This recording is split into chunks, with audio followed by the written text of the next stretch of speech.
So, I know I'm a little late on this video about silly season, how it started like super. I feel like it starts a little early this year. Um, yes, I have a Mountain Dew shirt. I found this at Walmart for like less than $8, so I can support my driver sponsor. So, anyway, got a lot going on silly season. Got some driver change, like car number changes, like driver changes, I should say, not car number. But so we all know Truex's team pretty much is going under at the end of the year. So, and there's a rumor that he's going to JGR to drive the 19 car. If that's true, he'd fit in just fine because the whole team's a shit show, with their ugly personalities. Got hair falling off.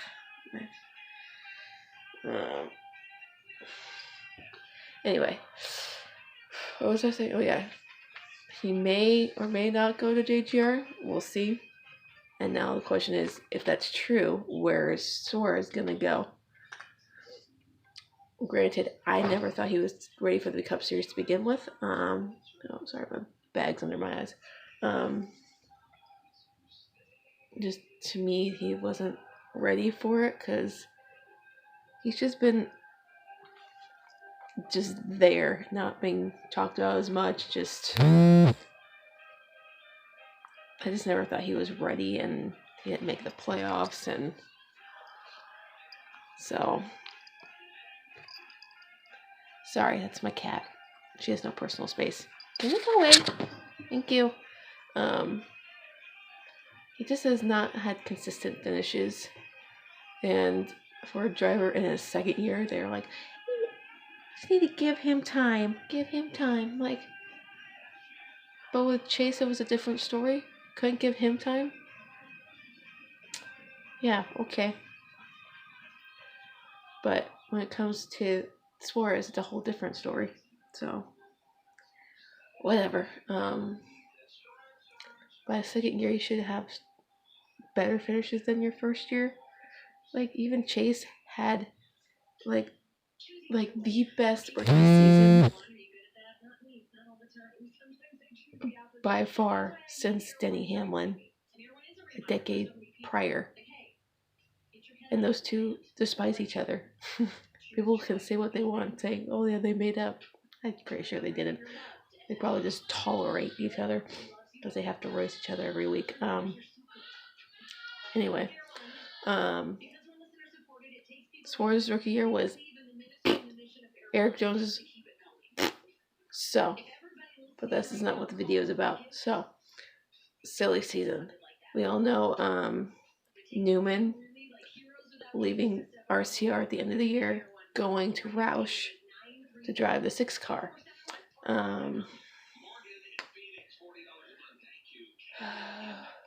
What else happened? Oh yeah, the two drivers that I honestly don't agree with that are coming to the Cup Series. The 47 car, Ryan Preece, to drive the 47 car.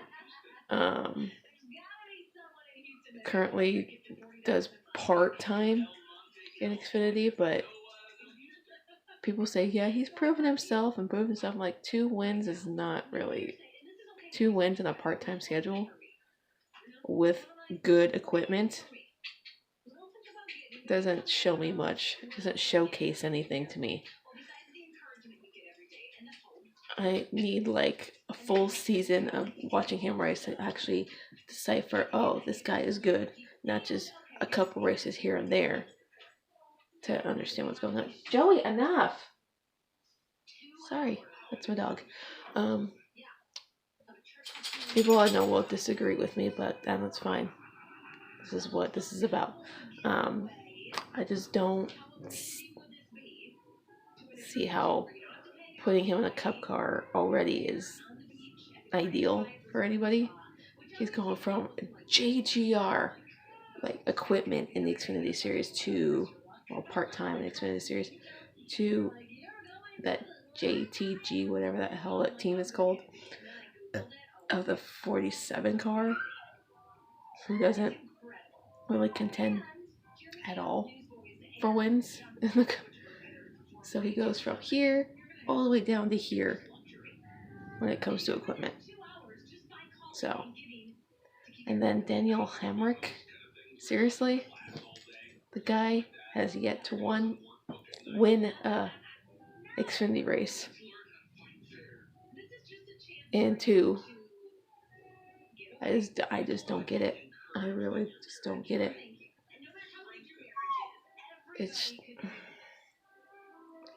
And he's going to be driving the 31 car, replacing Newman next year, RCR. I know plenty of people are going to be like, they earned it and they worked the hard way for it. I'm like, so you're saying other people didn't work hard for their ride either? Blaney didn't work hard for his ride. Chase didn't work hard for his ride. All the young drivers didn't work hard. Yes, money is a key factor in having a solid ride, but it's not. Talent is the main thing. This is a performance-backed sport. If you don't show the performance, you don't get quality rides. Just plain and simple. All these drivers who are in top-tier cars have proven themselves to be in those cars. So, I'm just saying, I don't agree with either of those moves. That's just me. Don't shoot them, don't argue with me. It's just how I feel. I just don't think either of them are ready for the cup level. So, free agents as of right now. Allmendinger's out of a ride. McMurray's out of a ride. Trevor Bayne is out of a ride. Kurt Busch, we have no idea what's going on with him.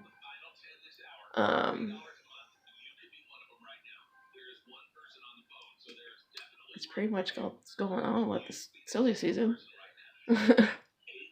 We just don't know what's going to happen. Who's going to go where? If Kurt's going to get a ride or not. So, and the real question is, who's Jimmy's sponsor for next year? And people keep saying he's going to retire after this season. I'm like, if he was going to retire, he would have said something already about retiring. He wouldn't wait till the end of the season and be like, oh, I'm done. No, he said on Twitter, he's far from done. He's so far from done. And people need to get off his back about Charlotte, because that was the most badass thing I've seen out of him all year. That move, yes, it was reckless, but any driver going for a win has that clear in their mind to stop, not worry about the playoffs, but worry about just getting a win, is a true driver, a true champion in my mind. He didn't get to 7 champions and 83 wins just by laying back and letting other people win. He took risk and took advantage. That's why he's so good. He may not be the fastest car half the time, but he makes something happen out of nothing. Like the championship race at Homestead 2 years ago. NASCAR made him start in back of field because, in my mind, NASCAR's just out to keep him from winning races and winning championships, and they just try so hard to taint his hard work, and he proved in 2016 that he is not one to mess with. So people say he shouldn't have won that, and Carl Edwards should have, and blah blah blah, but it just played out the way it did, because it is what it is. And Jimmy got a huge and great restart at the end there, and it was just like, it's gonna happen. So he didn't have to have the fastest car, but all his wins come from like strategy and just like Chad's genius mind at work. So So we'll see how the sponsorship thing goes. People are like, does he have a sponsor? If he does, then who is it? And trust me, I think at this point they do have a sponsor. They just don't want to say anything until like the season's over.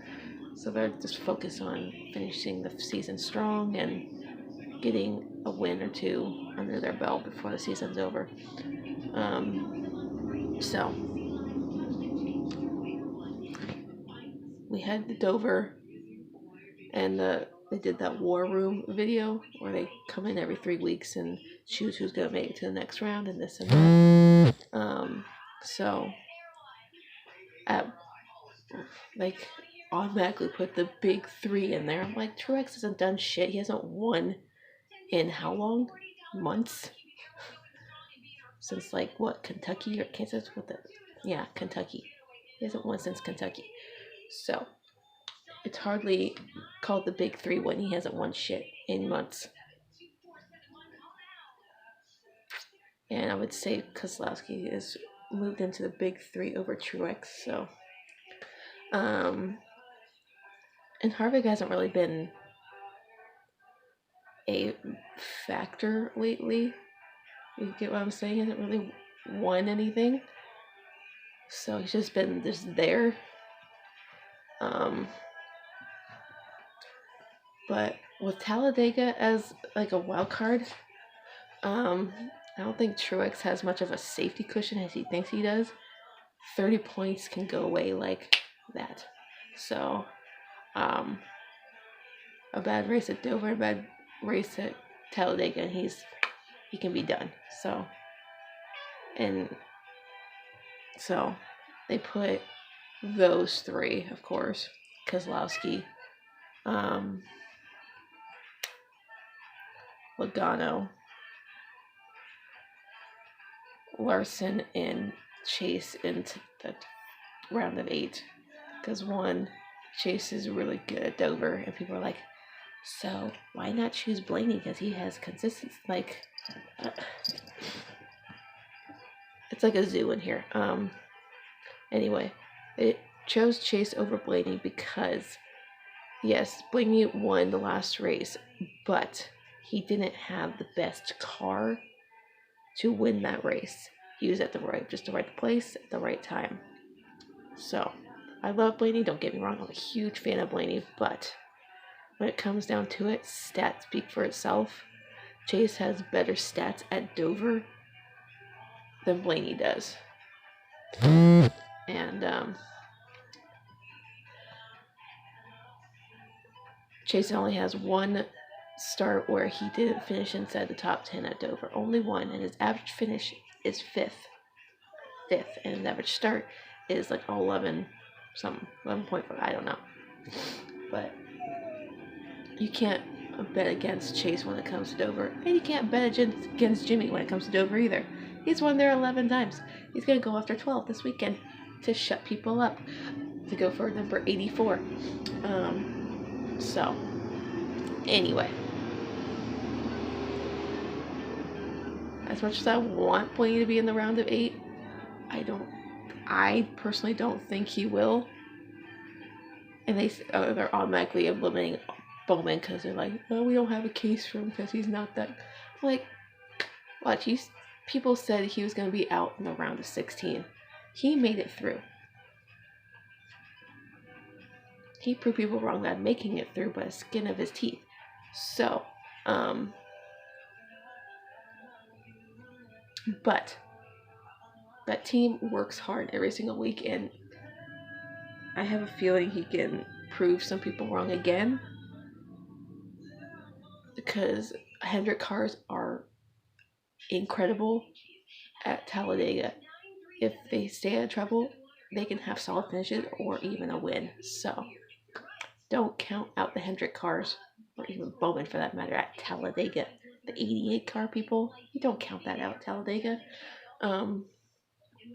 In Kansas, I'm not really a big fan of Kansas, but these are all good tracks for my driver, and so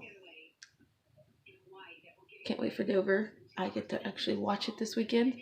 Let's go get them.